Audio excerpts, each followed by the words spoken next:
Hello दोस्तों, कैसे हैं। इससे पहले हमने इतिहास का चैप्टर 2 साम्यवाद और समाजवाद का पार्ट 1 और पार्ट 2 कवर कर चुके हैं। अगर आपने पार्ट 1 और पार्ट 2 का वीडियो नहीं देखा है तो एक बार उसे ज़रूर देखें, फिर आप पार्ट 3 वाले हमारे वीडियो को देखें। तो चलिए, इसमें हमको क्या पढ़ना है। तो रूस की क्रांति क्या है दोस्तों। चैप्टर का जो है हमारा टॉपिक रूस की क्रांति, यानी जो रूस है, रूस की क्रांति पढ़ना है। रूस की क्रांति, तो याद रखेंगे रूस में दो क्रांति हुई, 1905 की और 1917 की। तो आपसे एक चीज पूछेगा कि रूस में कितनी क्रांतियां हुई, तो रूस में दो क्रांति हुई, एक 1905 की क्रांति और दूसरी हुई 1917 की क्रांति। अब दोनों का नाम क्या है उसको समझेंगे। देखिए दोस्तों, 1905 में जो क्रांति हुई, 1905 में जो क्रांति हुई उसे खूनी रविवार कहा गया। 1905 की जो क्रांति हुई उसे खूनी रविवार कहा गया। तो सबसे पहले हम इसको समझेंगे, फिर हम 1917 की क्रांति के बारे में समझेंगे। तो 1905 की क्रांति दोस्तों, 1905 की क्रांति को हम लोग जो है खूनी रविवार भी कहते हैं। देखिए, खूनी रविवार, तो आपने रविवार का अगर इंग्लिश करेंगे तो रविवार को इंग्लिश में हम लोग क्या बोलते हैं, तो रविवार को इंग्लिश में हम संडे बोलते हैं। यानी स्वाभाविक बात है कि यह जो क्रांति का नाम पड़ा है और संडे के दिन ही कुछ हुआ होगा, तभी तो इसका नाम रविवार पड़ा है। रविवार जो भी पड़ा हो तो संडे के दिन ही हुआ है। तो इसको हम पूरा समझेंगे। अगर आपको अच्छा लगे तो लाइक जरूर करें। तो देखिए, समझते हैं कि खूनी रविवार की अगर हम बात करें 1905 में, तो यह क्रांति जो है 9 जनवरी 1905 को हुआ। आपसे पूछेगा कि खूनी रविवार कब हुआ, 9 जनवरी 1905 के हुआ। दोस्तों, इसमें दो डेट है। पुराने कैलेंडर के अनुसार जाएंगे तो पुराने कैलेंडर के अनुसार 22 जनवरी 1905 को, 22 जनवरी 1905 को पुराने कैलेंडर के अनुसार। और जबकि नया कैलेंडर, तो हमने नया कैलेंडर को इंक्लूड किया है। तो खूनी रविवार 9 जनवरी 1905 को हुआ। इस क्रांति में क्या हुआ, इस क्रांति में रोटी दो का नारा, रोटी दो का नारा, रोटी दो का नारा लगाते हुए,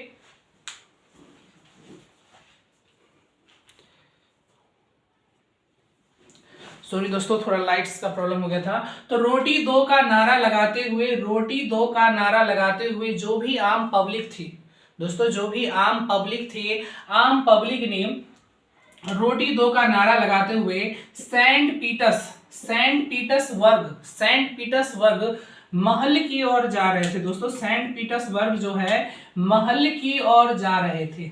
याद रखेंगे कि जो भी आम पब्लिक थी उसने क्या किया, जो भी आम पब्लिक थी तो सेंट पीटर्सबर्ग की महल की ओर, सेंट पीटर्सबर्ग की महल की ओर जो है रोटी दो का नारा लगाते हुए जा रहे थे। लेकिन उसी समय जार की सेना ने निहत्थे लोगों पर गोली बरसाई। यही मेन कारण बना दोस्तों कि जो जार की सेना थी, यानी जार की जो आर्मी थी, निहत्थे लोगों पर गोली बरसाई। यानी जो बेकसूर थे, जो शांति से अपनी मांगे को पूरा कर रहे थे, और उनको भी गोली से उड़ा दिया गया। तो यही सब जो है दोस्तों गोली बरसाई। तो जार की सेना निहत्थे लोगों पर गोली बरसाई। और उस दिन जो था दोस्तों रविवार का दिन था, उस दिन जो था दोस्तों रविवार का दिन था। इसलिए इस तिथि को जो है, इस दिनांक को जो है खूनी रविवार कहा जाता है। अगर आपसे कोई कहेगा खूनी रविवार किसे कहा जाता है तो आप अच्छे से समझ गए होंगे कि यह क्रांति 9 जनवरी 1905 को हुआ। इसमें जो भी आम पब्लिक थी, जनता थी, रोटी दो का नारा लगाते हुए सेंट पीटर्सबर्ग की महल की ओर जा रहे थे। और रास्ते में जो है जार की सेना ने निहत्थे लोगों पर गोली बरसाई, जिससे लाखों की नहीं दोस्तों हजारों के करीब जो लोग से घायल हुए, मारे गए। और उस दिन जो यह घटना हुआ था, यह घटना संडे वाला दिन हुआ था। तो इसलिए इसे जो है खूनी रविवार कहा जाता है। तो आप समझ लीजिएगा कि खूनी रविवार क्या है। क्लियर। अब बात करेंगे खूनी रविवार क्यों हुआ, क्या कारण थे, क्या वजह था, किस लिए हुआ। तो थोड़ा एक बेसिक समझ भी होना चाहिए। देखिए, क्यों हुआ था। तो 1904 में जो है दोस्तों, यहाँ हम लिख देते हैं 1904 में जो है रूस और जापान में युद्ध हुआ था। रूस और जापान में युद्ध हुआ था। इस युद्ध में जो है दोस्तों रूस बुरी तरह से हार गया था, बुरी तरह से हार गया था दोस्तों रूस, और जापान जीत गया था। इसका मतलब क्या है दोस्तों? इसका मतलब लोगों ने ये सोचा कि जापान इतना छोटा देश, जापान इतना छोटा देश यानी कमजोर देश यानी छोटा देश होते हुए भी रूस जैसे महाशक्तिशाली को हरा दिया, तो रूस की जनता को लगा ये हम लोग के लिए बेशर्मी की बात है कि हम इतने बड़े होते हुए भी हम एक छोटे देश से पराजित हो गए। छोटे देश से क्या हो गए दोस्तों? पराजित हुए। तो कुछ कारण ये भी थे, तो आप याद रखेंगे 1904 का रूस और जापान का दोस्तों याद रखेंगे दोस्तों। अगर आप एक बार स्क्रीनशॉट लेना चाहते हैं तो लें।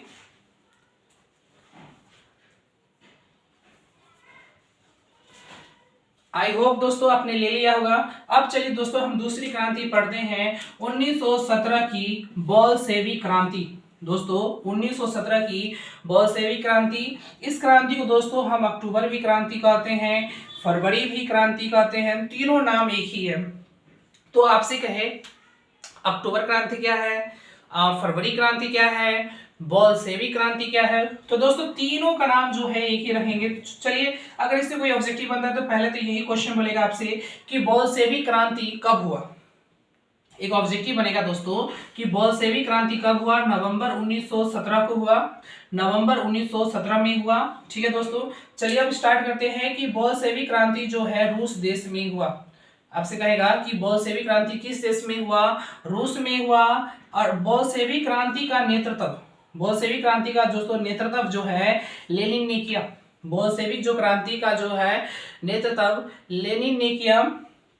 बोल्शेविक क्रांति का सही डेट में देखा जाए कब हुआ तो 7 नवंबर 1917 को हुआ। दोस्तों 1917 में हुआ, सब क्लियर नॉर्मल बात है 1917, बट आप डेट जरूर याद रखें क्योंकि एग्जाम में कभी कभी डेट भी पूछने लगा है। आपसे पूछेगा कि बोल्शेविक क्रांति किस महीने में हुई।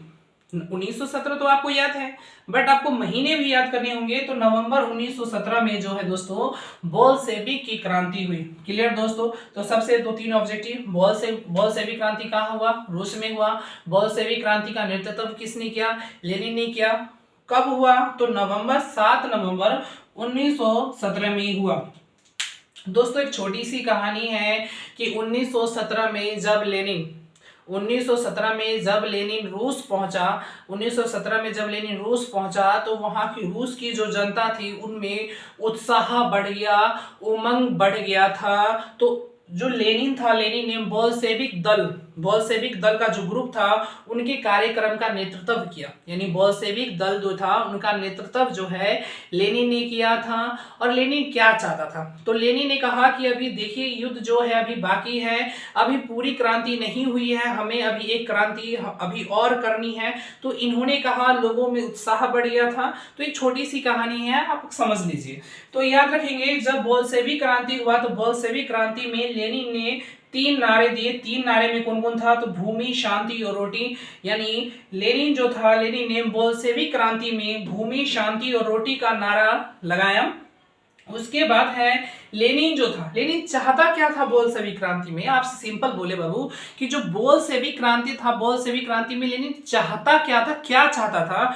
तो लेनिन जो था, लेनिन ने बल प्रयोग द्वारा, बल का मतलब होता है दोस्तों पावर के द्वारा, लेनिन ने जो है पावर के द्वारा, बल के द्वारा जो है केरेंस्की की सरकार को हटाया। याद रखें दोस्तों, लेनिन लेनिन ने बल प्रयोग के द्वारा यानी ताकत के प्रयोग से जो है केरेंस्की की सरकार को हटाया रूस से। अब बात आया, क्या लेनिन अकेले कर लेगा? अब थोड़ा समझ के देखें या थोड़ा आप भी गौर करें कि कोई भी क्रांति हो, युद्ध हो, क्या अकेला कोई कर सकता है? तो दोस्तों सब कोई तो सपोर्ट करेगा कि नहीं करेगा।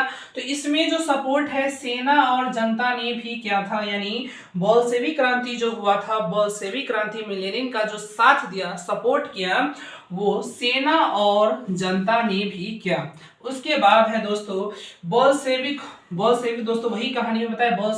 बोल्शेविक क्या है दोस्तों, एक ग्रुप था, दल था। तो बोल्शेविक दल के जो भी मेंबर थे पेट्रोग्राद के सभी क्षेत्र पर कब्जा कर लिया। यानी बोल्शेविक दल के जो भी मेंबर थे उन्होंने क्या किया, पेट्रोग्राद के सभी क्षेत्र पर कब्जा कर लिया। जैसे रेलवे हो गया, डाकघर हो गया, बैंक हो गया, तो सरकारी क्षेत्र हो गए, तो जितने भी क्षेत्र थे उन पर कब्जा कर लिया गया। अतः क्रेन्स्की यहाँ से डर कर भाग गया, यानी क्रेन्स्की जो था दोस्तों यहाँ से डर कर भाग गया। तो इसी को दोस्तों बोल्शेविक क्रांति कहते हैं। एक बार फिर से रिवीजन करेंगे बोल्शेविक क्रांति के ऊपर। बोल्शेविक क्रांति कब हुआ, तो बोल्शेविक क्या था, तो बोल्शेविक क्रांति रूस में हुआ, इसका नेतृत्व लेनिन ने किया था। फाइनल अगर डेट पूछे कब हुआ, 7 नवंबर 1917 में हुआ। लेनिन ने बोल्शेविक क्रांति में जो नारे दिए, कौन कौन नारे थे, भूमि, शांति और रोटी का 2 नारा लगाया। और ये चाहते क्या थे लेनिन, भाई चाहता क्या था लेनिन, तो लेनिन यही चाहता था बल का प्रयोग करके, अपनी ताकत का प्रयोग करके क्रेन्स्की को सरकार को हटाना चाहता था। जो क्रेन्स्की की सरकार था, क्रेन्स्की की सरकार को हटाना चाहता था। इसके बदले क्या ये अकेले कर सकता था, जी नहीं, ये बिल्कुल अकेले नहीं कर सकता था। इसका सपोर्ट किया सेना और जनता ने, जो है इनका सपोर्ट किया। बोल्शेविकों के जो भी दल के मेंबर थे, इन्होंने पेट्रोग्राद के सभी क्षेत्र पर कब्जा कर लिया। और फाइनल जो है वहां से क्रेन्स्की जो है डर कर भाग गया। तो दोस्तों जो हमने कहानी पढ़ा, ये सब कहानी जो है अब दोबारा देखें, समझे बोल्शेविक क्रांति के बारे में। चलिए ऊपर लिखा हुआ है हमारा, अब मान लीजिए दोस्तों कि बोल्शेविक क्रांति हुआ, सर आपने बता दिया लेनिन ने काम किया, लेनिन ने ऐसे किया वैसे किया, सपोर्ट किया जनता ने, ठीक है मान गए, लेकिन भाई क्यों किया, ऐसा क्या दिक्कत हो गया था। तो दोस्तों आप कभी भी याद रखेंगे, कभी भी कोई झगड़ा होता है, तो जरूर उसके कोई कारण होते हैं, कोई वजह होती है, तभी तो झगड़ा होता है ना। आपने देखा होगा गांव घर में भी झगड़ा होता है, तो जरूर उसका कोई कारण होता है। तो इस तरह से ये तो भाई क्रांति है, तो क्रांति का भी तो कोई कारण रहा होगा, ये क्यों हुआ होगा। तो देखिए दोस्तों क्यों हुआ होगा, तो एक समझ के आधार पर आपको नॉलेज देना है। उच्च वर्ग के लोगों का अधिकार, यानी यहाँ पर लिखा हुआ है उच्च वर्ग के लोगों को अधिकार, जबकि निम्न वर्ग के लोगों को नहीं था। यानी रूस में क्या था दोस्तों कि जो बड़े बड़े लोग होते थे उनको काफी अधिकार दिया गया था, कुछ अथॉरिटी दिया गया था बड़े बड़े लोगों को, जबकि जो छोटे लोग थे, जो काफी कमजोर थे, उन्हें कोई भी पावर नहीं दिया गया था। यानी बड़े लोगों को पावर दिया गया और जो भी छोटे लोग थे उनको कोई पावर नहीं दिया गया। जब बड़े लोगों को पावर दोगे, छोटे लोगों को पावर नहीं दोगे, तो 100% मतभेद होगा ही, झगड़ा होने का कारण बनेगा ही। तो कुछ तो ये हुआ था।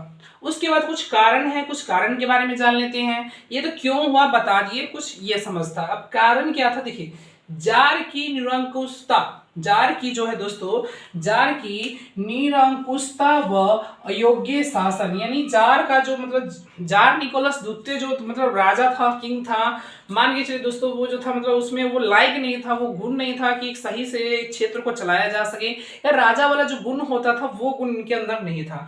दूसरा था कृषकों की दयनीय स्थिति, यानी दिन पर दिन देखा जाए रूस एक कृषक क्षेत्र था, रूस की स्थिति देखी जाए तो दिन पर दिन खराब होते जा रहा था। यानी जो रूस की स्थिति थी दिन पर दिन खराब होते जा रहा था। वहां के जो भी फार्मर थे, जो भी किसान लोग थे, उनकी स्थिति तो और खराब होती जा रही थी। इसलिए वहां के राजा थे जार अल्केजेंडर द्वितीय, याद रखेंगे दोस्तों, जार अल्केजेंडर द्वितीय ने वहां पर कृषि दास प्रथा को समाप्त किया। 1861 में वहां पर कृषि दास प्रथा को समाप्त किया।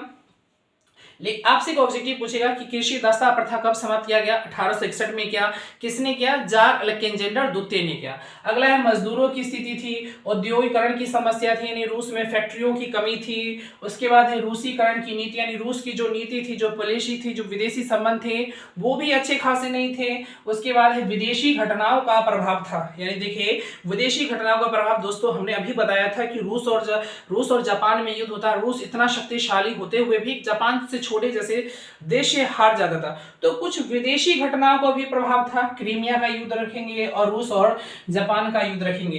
तो दोस्तों आई होप कारण क्यों समझ गए होंगे, बोल्शेविक क्रांति क्या है, खूनी रविवार क्या है। अगर आपको दोस्तों ये वीडियो अच्छा लगे तो आप जरूर लाइक करें। आपके लाइक से ही हमें जो है मोटिवेशनल मिलता है। थैंक्स।